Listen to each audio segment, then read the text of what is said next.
Muy buenas noches para todos. Dios les bendiga. Bienvenidos a nuestro Evangelio de Juan.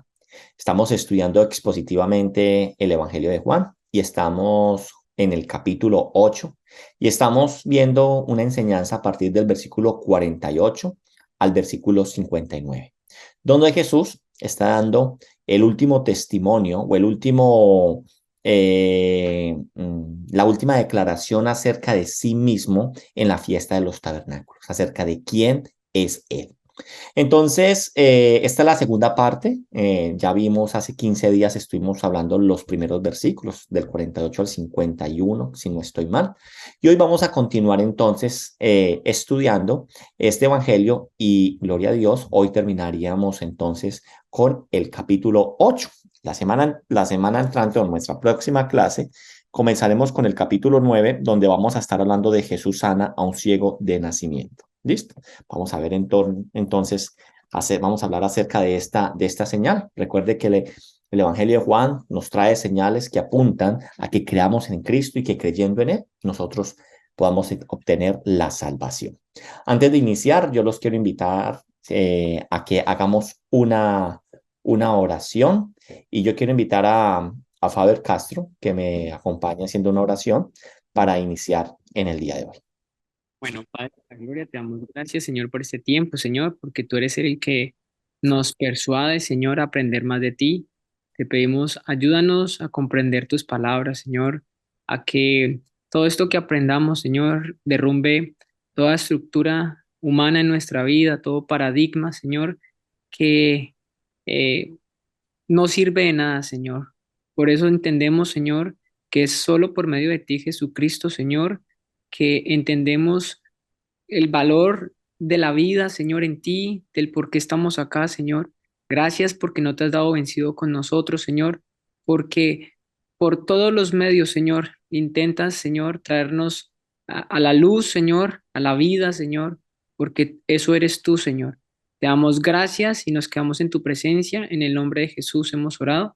Amén. Amén. Amén. Bueno, entonces vamos entonces a continuar con nuestro estudio del día de hoy. Entonces, solo para recapitular, estamos entonces en el capítulo 8 y desde el capítulo 7 hablamos acerca de cómo Jesús subió a la fiesta de los tabernáculos y allí entonces ha hablado y ha hecho unas declaraciones muy importantes en torno a quién, quién es Él, quién lo envió, quién es el Padre.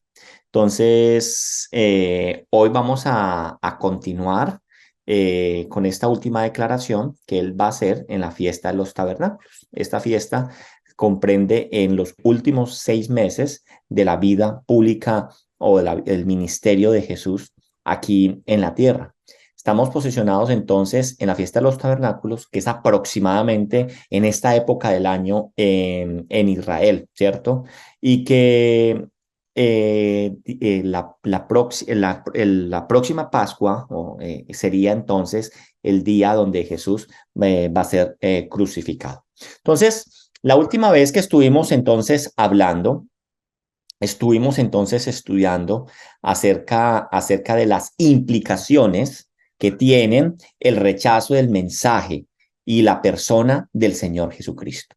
Dijimos que aquellos que rechazan el mensaje que Jesús está dando, como lo han hecho estas personas a las cuales ha estado confrontando, a las cuales les ha estado predicando, que algunos han creído supuestamente, pero al ser confrontados se dan cuenta que verdaderamente no es una fe verdadera. Entonces dijimos que aquellos que rechazaban el mensaje de Jesús están rechazando entonces el mismo medio que Dios eligió para su propia gloria. Terminábamos hace 15 días hablando de que Dios el Padre se glorifica por medio de la obra y la persona de Cristo Jesús. Y lo veíamos en Filipenses 2:9. Sí, entonces cuando nosotros hablamos de esto, de que las personas al rechazar el mensaje de Jesús están rechazando el medio que Dios eligió para su propia gloria, o sea, su Hijo. Entonces esto tiene tiene esa implicación, que al rechazar el mensaje implica de que rechazan el medio mismo que Dios escogió. Y además nos ha quedado también claro que rechazar entonces el medio que Dios eligió para su propia gloria es digno de la más alta condenación que algún ser pueda recibir. ¿Y por qué? ¿Por qué esta condenación? Porque el significado de toda la existencia del universo gira en torno a algo, y es darle la gloria a Dios. Dijimos en Romanos 11, el versículo 36, y hablábamos también en Primera de Corintios 10:31. Hablábamos, por ejemplo, de lo que dice estos versículos acerca de la gloria de Dios. Leo Romanos 11:36, que dice, porque de Él y por Él y para Él son todas las cosas. A Él sea la gloria por los siglos de los siglos. Amén. Y 1 Corintios 10:31 nos habla, si pues coméis o bebéis, hacéis otra cosa, hacedlo todo para la gloria de Dios. Entonces, mire por qué, ¿cierto? Esta condenación para aquellos que rechazan el medio que Dios escogió para ser glorificado, ¿cierto? Porque la existencia del universo gira en torno a darle toda la gloria a Dios a través del Hijo.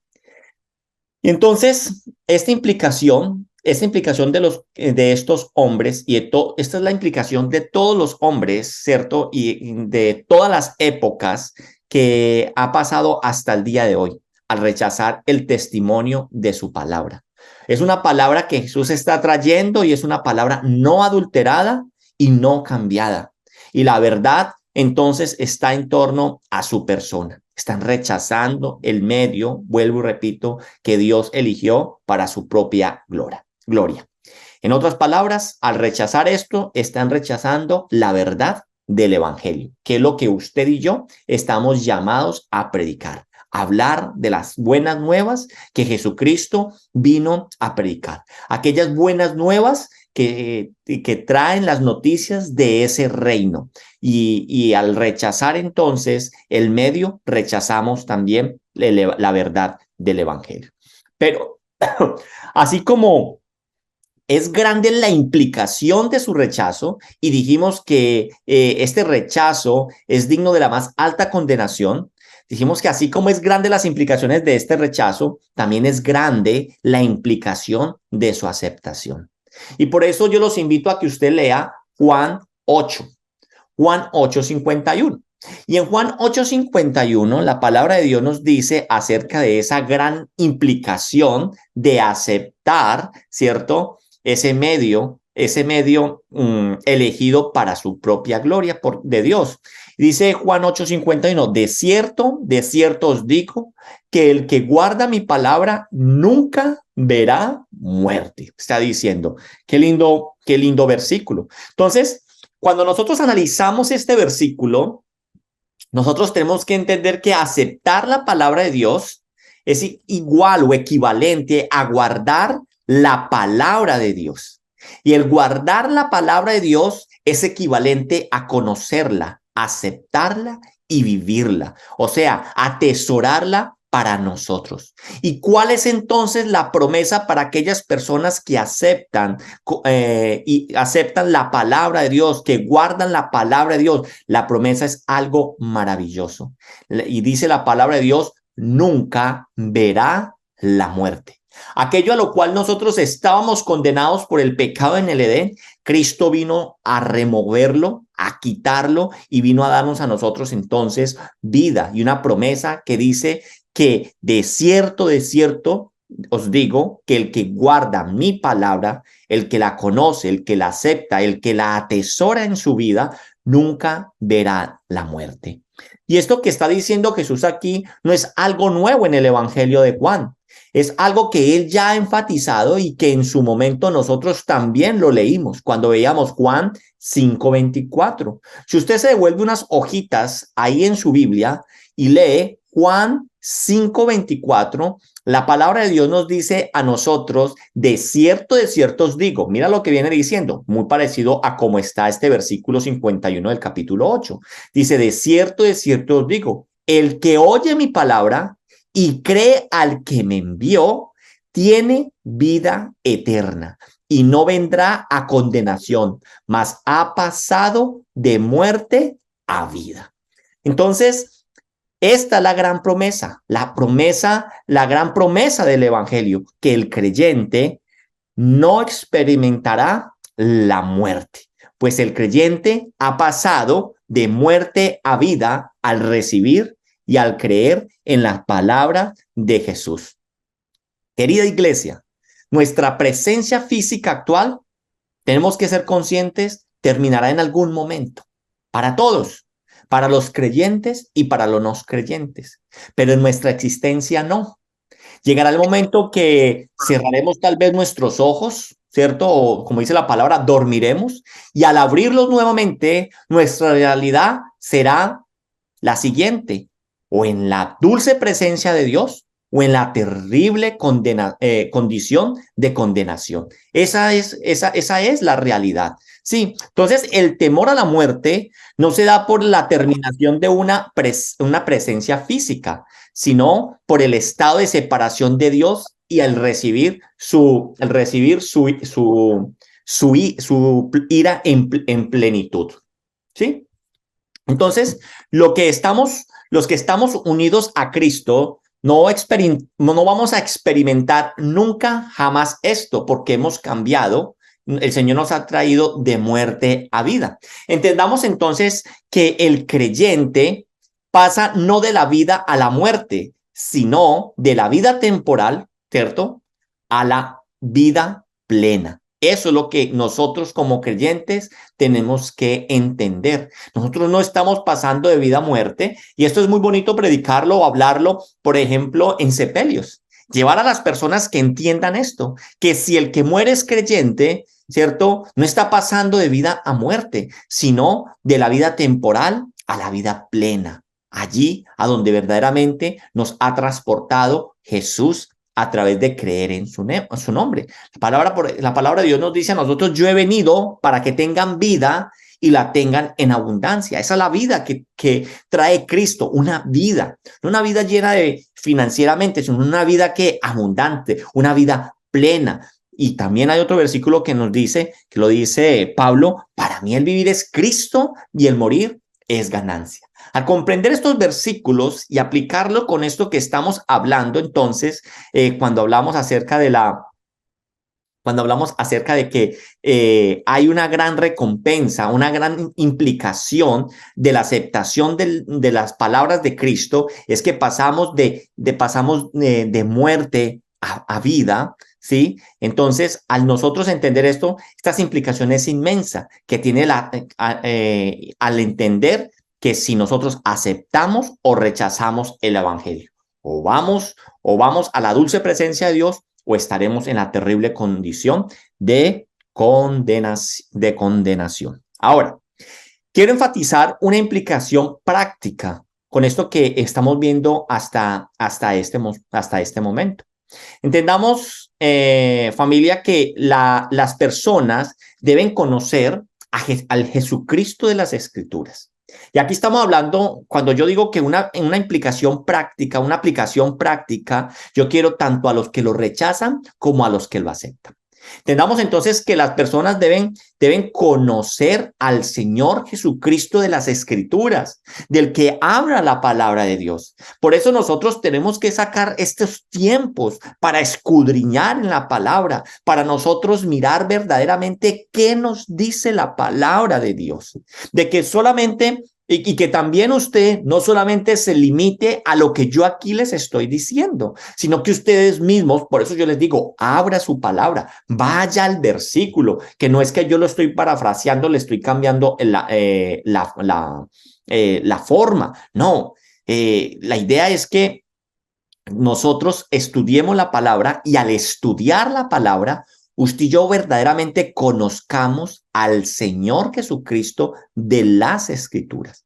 Pero ¿cuál es la realidad que está pasando allí en esta fiesta de los tabernáculos que Jesús está enfrentando? Estos judíos estaban esperando un Mesías. Ellos anhelaban un Mesías. Entonces la pregunta es, ¿por qué lo están rechazando? ¿Por qué están rechazando a esto que tanto han esperado, tanto que ellos han anhelado? Lo que pasa es que para ellos este Jesús no llenó sus expectativas. Ellos esperaban otra cosa. En otras palabras, ellos no conocían al Jesucristo de las Escrituras. Ellos habían creado en sus propios corazones un tipo de Cristo que se ajustara a sus necesidades. Jesús no era el Mesías, el Cristo que ellos esperaban.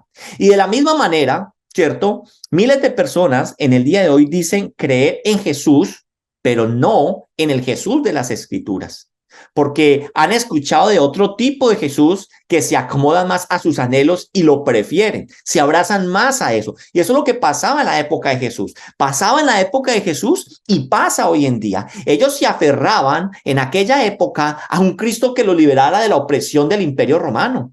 Y hoy vemos una generación que ha formado un Cristo Jesús acomodado a sus anhelos, un Jesús, ¿cierto? Que salve sus matrimonios, un Jesús que salve sus finanzas, un Jesús que cumpla sus anhelos, un Jesús que les dé poder para ser triunfadores, para ser exitosos, un Jesús que les permita ser empoderados y bendecidos. Y por eso están rechazando a Jesús. Porque Jesús de las Escrituras no es esto que nos están vendiendo hoy por hoy. ¿Sí? Tenemos que entender que Jesús, ellos creen que Jesús es todo esto, el que salva el matrimonio, mejora sus finanzas, les vuelve triunfadores, los empodera y los bendice, pero no conocen que el Señor y Salvador de su vida. No lo quieren aceptar así. Y la fe en ese Jesús, el que se predica por muchos falsos maestros, no es el Jesús de las Escrituras.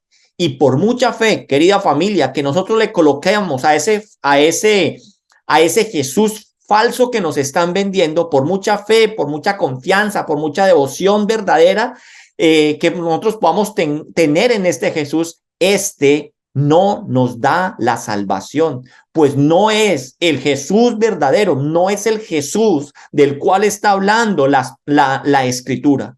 Así que las personas deben recibir el verdadero mensaje de las Escrituras, que presenta al Mesías y al Salvador, aquel que bendice, aquel que ama, pero también aquel que reprende, aquel que es justo, aquel que es soberano, aquel que tiene un plan maravilloso para la humanidad, no al Dios que queremos ajustarlos a nuestras necesidades y queremos imponerle nuestros sueños. Y cuando eso no pasa, por eso rechazamos a Jesús. Usted va a una iglesia y usted ha visto, si usted asiste a una iglesia y usted ha visto cuántas personas han desistido de los caminos del Señor, porque han tenido una falsa conversión, porque han seguido a un Jesús creado conforme a sus necesidades.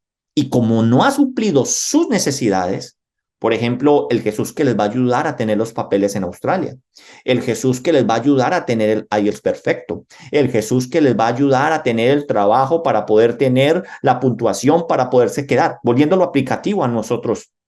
Pero cuando esto no sucede o no ve que se está haciendo al tiempo que usted quiere y como usted quiere, por eso entonces decimos, Jesús es mentira, religión, al fin y al cabo. Nos han metido un cuento en la cabeza, pero lo que pasa es que estas personas no han conocido el mensaje verdadero de las Escrituras, que presenta al Mesías y al Salvador, al que corrige, al que ama, al que es soberano y al que hace todo a su debido tiempo y como Él lo ha planeado, porque no hay variación en Él. ¿Listo? Continuemos entonces. Vámonos a leer Juan 8, 52. Vamos a empezar a leerlo ahí, unos versículos, hasta el 53. Dice la palabra de Dios. Entonces los judíos le dijeron, ahora conocemos que tienes demonios. Abraham murió y los profetas. Y tú dices, al que guarda mi palabra, nunca sufrirá muerte. Ellos le están contestando el versículo que él acaba de decir en el 51. Versículo 53. ¿Eres tú acaso mayor que nuestro padre Abraham, el cual murió? Y los profetas murieron. ¿Quién te haces a ti mismo? O cambio la pregunta, ¿quién crees que eres tú? ¿Cierto? Lo que ahí está diciendo la palabra. Entonces, lo que vemos en esta respuesta que estos judíos o estos religiosos de la época están dando es muy parecida a la respuesta que nosotros hoy la sociedad daría. Sus mentes ciegas, sus mentes esclavas, mentes muertas que no tienen el verdadero interés en llegar a la esencia de lo que está diciendo verdaderamente Jesús. Y esto no solo se ve aquí, en lo que estamos leyendo, ¿cierto? Sino que ya lo hemos visto en otras partes del Evangelio de Juan. Entonces, Jesús les está hablando de la verdad eterna. Cuando leemos el versículo 50, cuando le estábamos leyendo el versículo 51, Él les está hablando de la verdad eterna, que de cierto os digo que el que guarda mi palabra nunca conocerá muerte. Jesús les está hablando de la verdad eterna, pero ellos, por su limitación, por su mente esclava y muerta, que no ha recibido vida, una mente que no ha sido regenerada por el Espíritu Santo, ellos solo ven el nivel temporal. Ellos no ven más allá. Ellos entonces señalan a Jesús como un loco endemoniado porque ya le dijeron que tiene demonios y con furia lo están atacando, exigiéndole una respuesta en torno a si es que se creía mayor que Abraham, le dicen. Y que si se creía mayor que los profetas, está diciendo aquí en esto que estamos leyendo, quienes ellos habían muerto, ¿acaso eres tú mayor que ellos? Porque ellos murieron. Es decir, colocan sobre la mesa nuevamente un tema. ¿Y cuál es ese tema? Como termina con la pregunta en el versículo 53. ¿Quién eres tú? Acuérdese lo que dice ahí el versículo 53. Le hace ahí el versículo 53. ¿Quién te haces a ti mismo? ¿O quién cree tú que quién eres tú? Entonces, este es el tema de este evangelio, de quién es Jesús. Este es el tema del Nuevo Testamento. Ese ha sido el tema desde que Jesús comenzó a tener pleitos con los fariseos y con los escribas. Cuando él sanó allí en el Shabbat, decía, ¿quién es este que se cree que puede violar el Shabbat? Y desde ahí ellos, por más que Jesús les diga quién es él, ellos lo rechazan y vuelven y sacan la pregunta. Entonces, justamente ese ha sido el tema que el Señor ha expuesto en toda esta fiesta de los tabernáculos, pero que estos no han podido aceptar y no lo aceptan porque no casa con lo que ellos verdaderamente quieren oír. ¿Sí me hago entender ahí? Entonces, por eso Jesús les contesta con verdades que ya ha afirmado. Jesús no va a sacar nada nuevo, solo que vuelve y les recuerda lo que les ha dicho en otro momento. Mire el versículo 54. Vamos a leer el versículo 54. ¿Qué respondió Jesús? Si yo me glorifico a mí mismo, mi gloria nada es. Mi Padre es el que me glorifica, el que vosotros decís que es vuestro Dios. Pero vosotros no le conocéis, mas yo le conozco. Y si dijere que no le conozco, sería mentiroso como vosotros, pero le conozco y guardo su palabra. En otras palabras, lo que Jesús les está diciendo a este grupo de personas, Él les está contestando, yo soy aquel que no está en búsqueda de su propia gloria, entiéndanlo. La gloria que recibiré vendrá de parte del Padre. Jesús les está diciendo, ustedes no conocen a Dios y por eso no entienden sus palabras. A ese que ustedes dicen que es su Dios, que es su Padre. Ustedes son mentirosos, porque si lo fueran, entenderían sus palabras. ¿Sí? Y Jesús les dice, todo lo que yo les digo es verdad. No soy mentiroso como ustedes. Todo esto ya lo ha dicho, pero ellos lo han rechazado. Entonces, ¿qué más podría afirmarse? ¿Qué más podría decirle Jesús? ¿Falta algo por decir? ¿Falta algo que él no haya expresado acerca de quién es él? Él ya lo ha dicho una y mil veces en esa fiesta y en lo que hemos visto hasta ahora en los capítulos que hemos estudiado. Ahora bien, como ellos han traído de nuevo a Abraham, entonces Jesús va a usar a Abraham para verdaderamente entonces dar su final, su testimonio final en esta fiesta de los tabernáculos. ¿Sí? Entonces Jesús va a traer a ese Abraham que le están mencionando, él lo va a traer, versículo 56. Abraham, vuestro padre, se gozó de que había de ver mi día. Y lo vio y se gozó. 57. Entonces le dijeron los judíos, aún no tiene 50 años. ¿Ya has visto a Abraham? Jesús les dijo, de cierto os digo, antes que Abraham fuese, yo soy. Mira ahí la declaración que les está dando. Pero vamos a empezar a desmenuzar un poco esto que estamos hablando aquí. Entonces, Jesús va a traer nuevamente el ejemplo de Abraham para contestarles esa pregunta de quién es él. Entonces, esa respuesta que ellos están dando es una respuesta normal, ¿cierto? O esa actitud que ellos están tomando es una actitud normal de un hijo que vive en las tinieblas. Ellos están tergiversando la palabra de Dios. Lo mismo que hizo también la culebra en el Edén, o lo que pasó en el desierto, el diablo tergiversando la palabra de Dios para llevar a que caiga. Pero el Señor, ¿qué es lo que ellos están diciendo? Vamos a mirar. El Señor, ¿qué fue lo que dijo en el versículo 56? Y vamos a mirar por qué estoy diciendo que ellos están tergiversando la palabra de Dios. El Señor le había dicho en el versículo 56, váyase usted al versículo 56, él dice, Abraham vuestro padre se gozó de que habría de ver mi día. Y dice, y lo vio y se gozó. Pero ¿qué están diciendo ellos? ¿Qué están tergiversando ellos? Ellos dicen, aún no tiene 50 años y has visto a Abraham, ¿cierto? Y dice, o sea, usted no tiene ni 50 años y has visto a Abraham.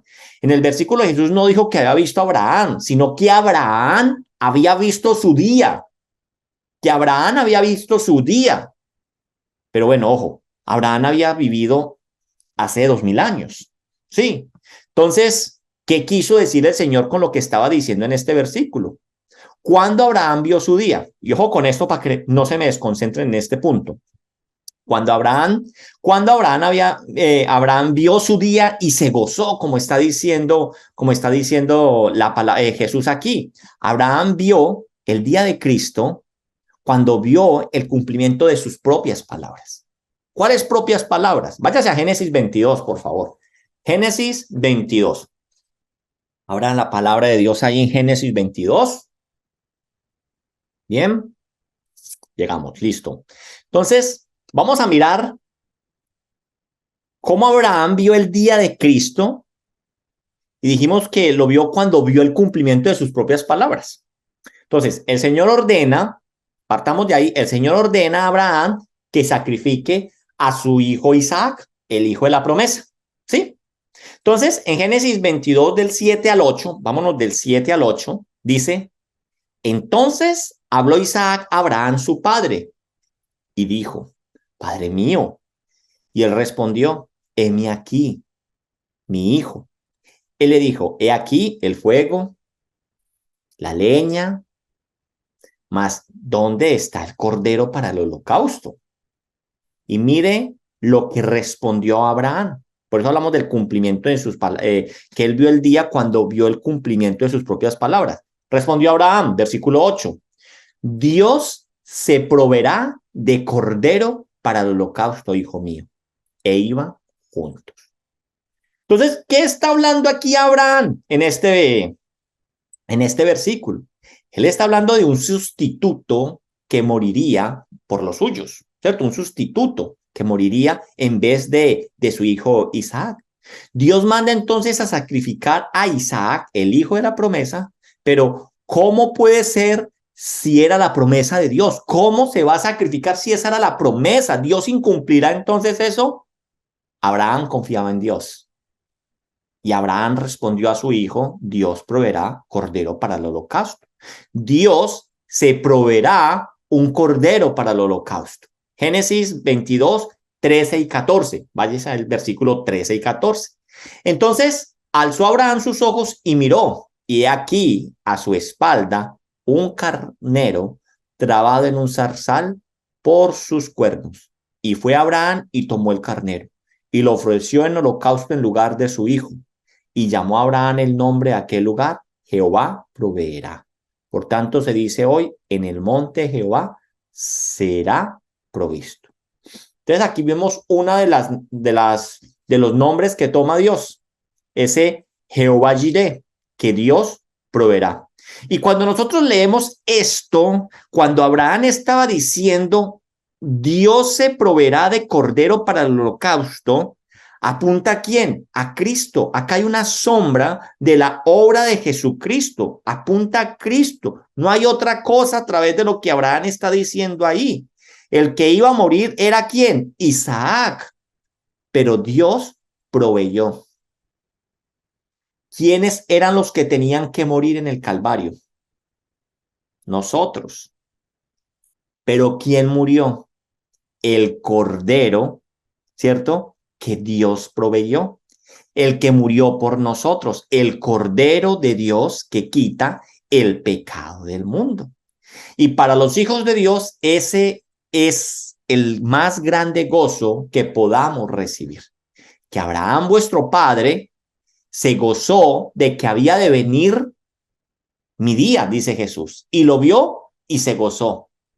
Pero los hijos de las tinieblas, aquellos que no son hijos de Dios, siempre van a tergiversar sus palabras, o sea, no las van a entender y le dicen, usted es loco, tiene 50 años, Abraham existió hace 2000 años, ¿cómo puede haber visto usted? Ahora bien, ¿cierto? Ahora bien, ¿quedó claro bien eso ahí?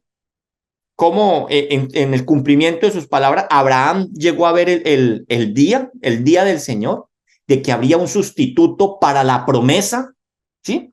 Ahora bien, como estos también, fuera de que tocaron el tema de Abraham, también tocaron, ¿cierto? Han tocado el tema del tiempo, cuando hablan de que tiene 50 años y que Abraham fue hace 2000 años, ¿sí?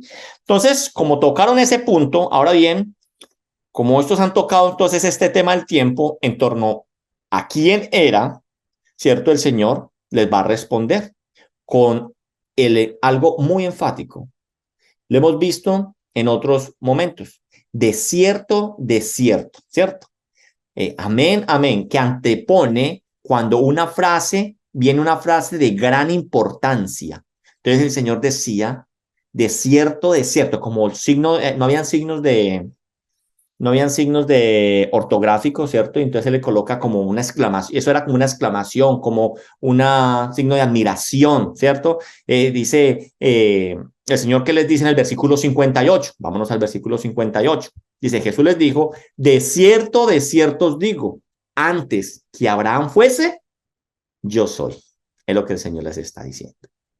Y este es el testimonio final y directo que el Señor Jesús les está dando a ellos. Ustedes están preguntando, entonces, ¿quién soy yo? En el versículo 53. En el versículo 53 ellos terminan diciendo, ¿quién te haces a ti mismo? O sea, ¿quién eres tú?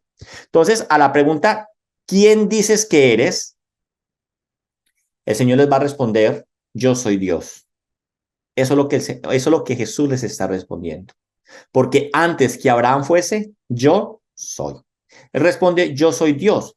Y esto nos lleva a cómo Juan Evangelista comenzó el Evangelio. ¿Qué dice Juan Evangelista? En el principio era el verbo y el verbo era con Dios y el verbo era Dios. O sea, lo que Juan está diciendo aquí es lo mismo que Jesús está expresando aquí antes que Abraham fuese, yo soy. ¿Por qué? Porque bien lo dice la palabra de Dios, ¿cierto? En el principio ya estaba el verbo y el verbo era con Dios y el verbo era Dios, ¿sí? En el principio. Entonces recordemos también que esa respuesta que el Señor está diciendo, o sea, ¿por qué él responde? ¿Por qué ellos lo asumen de que él está diciendo yo soy Dios? Porque si usted y yo vamos a Éxodo 3:14, en Éxodo 3:14, allí recordemos que los judíos, aquí en Éxodo 3:14 nos va a hablar acerca de la conversación que Moisés tuvo en la zarza. Cuando él le pregunta, ¿cuál es tu nombre? Si ellos me preguntan, perdón, si ellos me preguntaran, ¿cuál es tu nombre? ¿Qué le responderé? Respondió Dios a Moisés, yo soy el que soy. Y dijo, así dirás a los hijos de Israel, yo soy, me envió a vosotros. Entonces, este yo soy para los judíos que lo estaban cuestionando, este yo soy lo ligaban directamente con Dios. Ellos no tenían pierde, ¿cierto? Así que el Jesús decir yo soy, él se está revelando a ellos como el mismo Dios que se le reveló a Moisés en la zarza. Sí, entonces ahí está la conexión. Entonces este es el testimonio final y directo que Jesús está haciendo en la fiesta de los tabernáculos. Ahora, ellos están entonces, al escuchar esto que Jesús les está diciendo, ustedes me preguntan quién soy yo les estoy diciendo yo soy Dios. Y por eso digo lo que digo y por eso lo que digo es verdad. Ellos están ellos inmediatamente entran en crisis, pues ya no, porque ¿qué les pasó a ellos cuando cuando Jesús les dijo que Él es Dios? Ya no podemos tomarlo como alguien que se presenta como un profeta. Ellos ya no podían tomarlo como un profeta. Ya se presentó como Dios. Y el rechazo ya no es a un hombre, el rechazo ahora es plenamente a Dios, por lo que el Señor está diciendo, por cómo se está revelando. Y esa es la crisis que Jesús vino a traer, de la cual hablábamos la vez pasada. Jesús vino a traer una crisis para que usted tome una decisión, si creer o no creer. Esa es la crisis que Jesús vino a traer. Redondeando entonces la idea de este último discurso que Jesús da en la fiesta de los tabernáculos, ¿a qué había entonces, redondeándolo, preguntémonos, ¿a qué subió Jesús a la fiesta de los tabernáculos? Cuando lo veíamos desde el capítulo 7. ¿A qué subió Jesús? Jesús subió a la fiesta de los tabernáculos no a hacer milagros, no subió a pelear, él subió a dar testimonio de sí mismo. A eso subió Jesús allí, a dar testimonio de sí mismo. Y cuando usted va a Juan 7, 37 y 38, allá nosotros nos está dando claro que allí Jesús les dice a ellos a gran voz, si alguno tiene sed, venga a mí beba. ¿Qué les está diciendo Jesús? Yo soy el agua viva. Ese es el testimonio que Jesús está dando allí en esta fiesta de los tabernáculos. Y vimos cuando estudiamos este capítulo y esos versículos, veíamos todo lo que rodea en torno a esa fiesta que ellos hacían de las aguas. Y Jesús dice, esa agua se secará, pero yo soy el agua viva. Y si usted se va a Juan 8:12, allí Jesús también, ¿qué les dice a ellos? ¿Qué otra testimonio da de sí mismo? Yo soy la luz del mundo. ¿Sí? Y esto también tenía que ver en torno a esta fiesta, cuando hacían también un desfile con la luz y todo lo que significaba la luz. Jesús decía, yo soy la luz del mundo. Y el que me sigue no andará en tinieblas, sino que andará ¿qué? En la luz de la vida. Es lo que Jesús les está diciendo. Y para finalizar entonces, en esta fiesta de los tabernáculos, viene el testimonio final. Y anteponiendo la palabra enfática con la cual él va a terminar, de cierto os digo, Jesús termina en Juan 8:58 diciendo, antes que Abraham fuese, yo soy. Tan claro era lo expresado por el Señor Jesús que estos judíos no tuvieron nada más que hacer. Tomaron una decisión definitiva. ¿Y cuál fue la decisión que ellos tomaron? No fue la de creer. Ellos tomaron la decisión de odiarlo, de no aceptarlo, de considerarlo un blasfemo y actuaron conforme a lo que su propia ley les enseñaba que tenían que hacer con aquellos que blasfemaban la palabra de Dios. En Levíticos 24:16 nos va a mostrar por qué ellos toman piedras y quieren matarle. Porque en Levíticos 24:16 la palabra de Dios dice y el que blasfema el nombre de Jehová ha de ser muerto.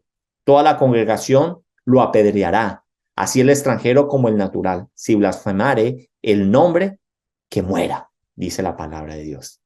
Y claramente lo dice el versículo 59 del capítulo 8. Tomaron entonces piedra para arrojárselas. ¿Cómo estaban entonces actuando ellos? Estaban actuando como su padre cuando Jesús les dijo a ellos, su padre no es Dios, vuestro padre es el diablo. Ellos estaban actuando como tal. Ellos tomaron una decisión, rechazar a Jesús, rechazar sus palabras, rechazar el evangelio. Y por eso entonces ellos tomaron piedras para arrojárselas, pero dice el versículo 59, Jesús se escondió y salió del templo y atravesando por en medio de ellos, se fue. Bien, Jesús entonces sale de ellos de manera milagrosa, porque ellos tomaron piedras y no pudieron matarle ahí. ¿Y saben por qué? Porque la palabra de Dios dice, no había llegado todavía el momento. Bien, concluyo con lo siguiente, con respecto a lo que hablamos. Entonces, como sucedió en esta ocasión, de la cual estamos estudiando, siempre solo hay dos opciones posibles para responder a las afirmaciones o a lo llamado de Jesús. Creer e inclinarse ante Él con fe, con humildad, con arrepentimiento, confesando nosotros con nuestra boca y con nuestro corazón y con nuestro ser y nuestra forma de vivir que Él es el Señor y Él es el Salvador. O rechazarlo y odiarlo. Esas son las dos opciones que tenemos. El testimonio del Señor Jesús es una invitación de gracia, porque aunque nosotros no lo merezcamos, Él nos está llamando. Pero a la vez es una advertencia de condenación si usted lo rechaza. ¿Quién es Jesús para ti? ¿Quién es Jesús para su vida, querida familia, querida iglesia? ¿Es Él mi Señor y mi Salvador? Si es el Señor, obedézcale. Y si es tu Salvador, humíllate delante de Él. Amén. Vamos entonces a orar y si tiene algunas preguntas, vamos a tener entonces las preguntas. Señor Dios, gracias te damos por tu palabra, Señor. Gracias porque cada vez podemos ver más claro a través de este evangelio cómo Jesús se revela con tanta claridad y podemos ver la dureza del corazón de aquellos que lo escuchan, que no lo quieren recibir porque no se acoplan a sus necesidades. Señor, ayúdanos a entender que no es que Dios se acople a mis necesidades. Yo me acoplo a su plan, a ese plan de salvación que Él ha hecho para mí. Ayúdanos, Señor, a verdaderamente ser esos hijos verdaderos. Ayúdanos, Señor, a hoy clamar al cielo y decirte, Señor, oh Dios Todopoderoso, tú eres mi Señor y mi Salvador. Permíteme obedecerte y permíteme humillarme delante de ti y dejar que tú obres en mi vida. Te alabamos y te bendecimos en el nombre poderoso de Cristo Jesús. Amén y amén.